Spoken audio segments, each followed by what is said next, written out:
Eu estou aqui com a nossa querida médica maravilhosa, gastropediatra, que aceitou o nosso convite para a gente bater um papo. E ela vai explicar como evitar diarreia aguda em crianças. Primeiro, doutora, muito bom dia. Bom dia, é um prazer estar aqui falando de um tema tão importante. E sério, né? Muito sério, né? Nossa. A diarreia, ela já foi motivo de grande número de mortalidade infantil, ou seja, mortes e complicações, né, graves nas crianças. Mas hoje, graças a Deus, com a melhora do nosso saneamento básico, principalmente nesses países em desenvolvimento, né, como é o Brasil, o aumento das vacinas, então a rotavírus foi uma vacina assim, que mudou o curso da diarreia na criança e também, claro, conhecimento sobre o tratamento, né, como conduzir melhor a diarreia para evitar desidratação. Isso melhorou muito. Mas ainda é um caso, uma que causa, chama atenção, né? Que pode trazer complicações nas crianças, com certeza. Vamos logo explicar para quem está em casa, na verdade, qual a diferença de uma simples diarreia para uma diarreia aguda. Então, na realidade, a classificação de diarreia, ela é pelo tempo de duração. Então, a diarreia aguda que a gente está falando hoje, ela tem uma duração que pode chegar até 14 dias. É assustador. Nossa. 14 dias, né? Mas, assim, o nosso papel como médico é acalmar os coraçõezinhos, que a gente sabe que até 14 dias está tudo bem, entre aspas. Ou seja, é uma diarreia considerada aguda e não uma diarreia que já tem uma associação com persistência ou cronicidade, né? A diarreia persistente é de 14 a 30 dias e a crônica acima de 30 dias. Nossa. Só que a diarreia aguda, que normalmente é causada por vírus, por bactérias ou por protozoários, amebas, giardia, né? Essa diarreia aguda, se ela não for bem cuidada, ela pode causar uma das complicações mais graves, que é a desidratação, e uma outra que é a desnutrição. Então, o conhecimento de como fazer, de como identificar é muito importante, porque a gente não quer que uma simples diarreia viral se transforme numa complicação por desidratação ou por desnutrição nas nossas crianças. Por que ela vira uma diarreia aguda, doutora? Então, a diarreia aguda é uma diarreia que tem essa duração curta de até 14 dias, né? E quando entra um vírus, uma bactéria ou protozoário, que é o causador dessa diarreia, o intestino, ele está inflamado, digamos assim, vai perder líquidos e eletrólitos. Essa perda de líquidos e eletrólitos, no começo, pode não ser grave, a gente vai aumentar a hidratação dessa criança, né? Não só com água e com líquidos saudáveis, não vale refrigerante, não vale bebidas açucaradas, né? São líquidos naturais. E a gente vai sempre lançar mão do soro de hidratação oral. Esse soro, ele é essencial, porque quando a gente tem a diarreia, a gente não perde só água. Quando a gente tem diarreia, a gente perde água e eletrólitos. Então, o soro de reidratação oral é quem faz realmente a reposição, né, dessa perda pelas fezes aquosas. Relacionado à água de coco, é mito ou é verdade quando a pessoa está com problema que não está bem hidratado ou está com algum tipo de diarreia, faz ou não faz bem? Dizem que não faz bem, é verdade? Em excesso, essa água de coco, ela na verdade não vai nos ajudar muito, porque ela não tem aquela composição do soro. Então, o ideal é que se a criança não está desidratada, a gente olha isso, tem alguns sinais que são fáceis da gente conseguir ver. Então, a criança tem que estar com o olhinho bem luminoso, bem brilhoso, tem que ter saliva na boca, né? Tem que estar com um olharzinho vivo, ativo, tem que ter xixi, urina bastante clara. Esses são os sinais de hidratação. E aí, nesse momento que a criança ainda está hidratada, a gente vai manter leite materno, é uma das recomendações essenciais, eu tenho que manter o leite materno. A gente vai manter a alimentação que ela aceitar, contanto que seja saudável, óbvio. E a gente pode água de coco, contanto que eu não exagere, ela vai entrar como entre as refeições.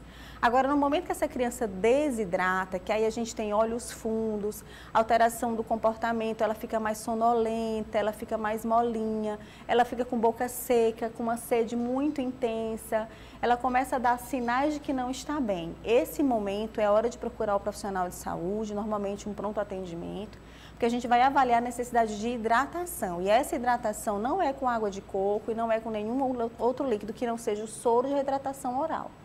Esse soro, a gente tem ele pronto, né, na farmácia, líquido, é a forma mais fácil das crianças aceitarem, porque tem uns com saborzinho, facilita bastante. A gente tem os pós, que é o pó de reidratação oral, que a gente coloca na água, cada um tem uma recomendação. E a gente pode, inclusive, nos locais que não tem acesso, ou que as famílias não têm condição, tem como fazer o soro caseiro, que ainda tem salvado bastante criança da desidratação. Ainda falando dessa situação da diarreia aguda, como é que fica a questão dos remédios de vermes? Então, uma das causas, né, da diarreia aguda, que é essa diarreia que dura até 14 dias, independente da causa, uma das causas são as parasitoses, né? Então, normalmente a gente vai olhar rapidamente essa criança, tirar ela da crise, porque quando a gente tem uma crise de diarreia, existe um tratamento já preconizado para a gente tentar já parar essa perda de água e eletrólitos. E eu tenho já que correr para a causa. E uma das causas que são as parasitoses, e sim, tem indicação de fazer o remédio de verme, principalmente o que pega esses protozoários, a ameba e giardia. Passar muito tempo. Muitas vezes demora muito tempo para levar essa criança até um pediatra, leva mais quando é pequenininho, aí quando chega uma idadezinha média, já passa a não levar tanto. Essa questão dos remédios de verme, é de ano em ano, é de 6 em 6 meses? Então, isso depende da prevalência de parasitoses no país. No Brasil, a gente tem recomendação que pode ir, inclusive, de 6 em 6 meses. A gente, sim, vai avaliar, óbvio que se tiver sintomas de parasitose, a gente pode, inclusive, encurtar esse tempo. Eu não preciso esperar 6 meses para tratar. Mas, oficialmente, a recomendação, pelo menos de 6 em 6 meses, ou uma vez por ano em crianças mais velhas, que a higiene já é mais adequada. É que o pequenininho, você sabe, né? Sim. Pega tudo, coloca na boca, então a chance de contaminação é muito maior. Pronto. E assim, os cuidados também com esses remédios para essas crianças, geralmente durante a noite? Também? De remédios de vermes?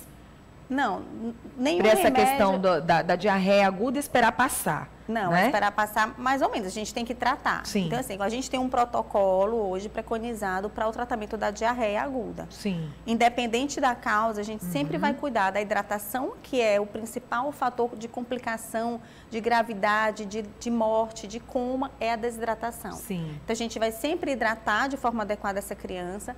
A gente vai cuidar da nutrição dessa criança. Tem gente que fica com medo de alimentar a criança. Não é para ter medo de alimentar, ela só precisa saber como se alimentar. E para isso que a gente precisa do auxílio do médico.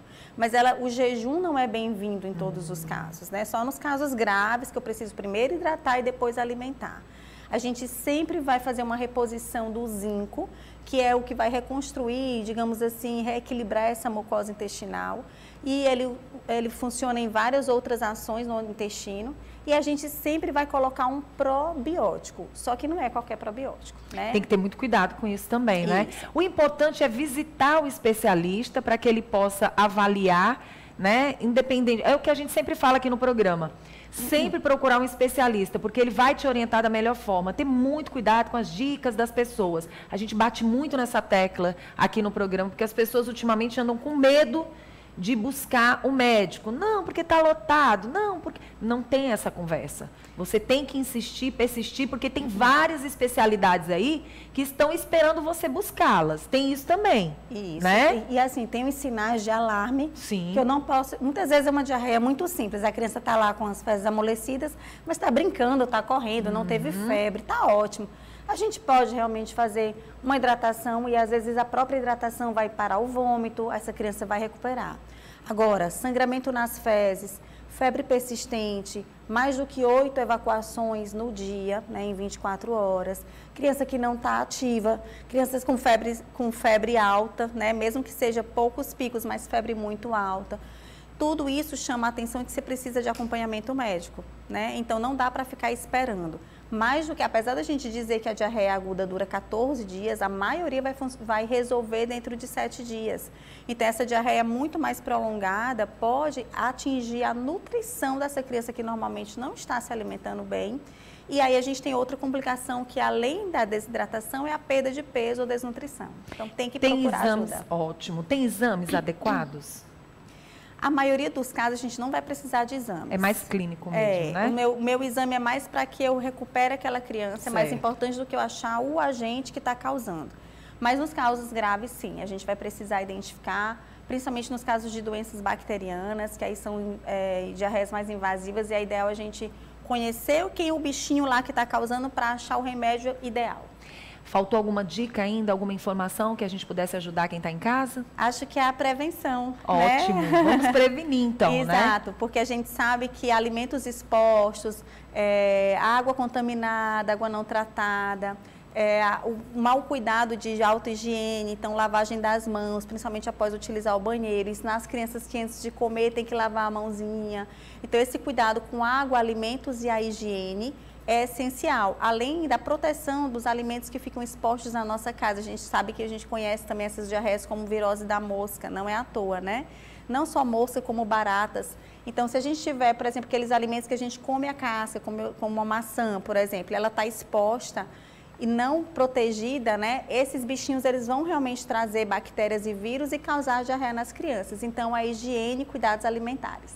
Muito obrigada pela presença da doutora que aceitou o nosso convite, Iramaia Alencar, que é médica gastropediatra e veio hoje trazer essas dicas especialmente para a gente. Quem quiser visitar pode ir lá no Instagram dela, não é isso? Tem várias dicas também, né, doutora? Tem, conversamos muito sobre gastropediatria e sobre alimentação, que para mim é o principal.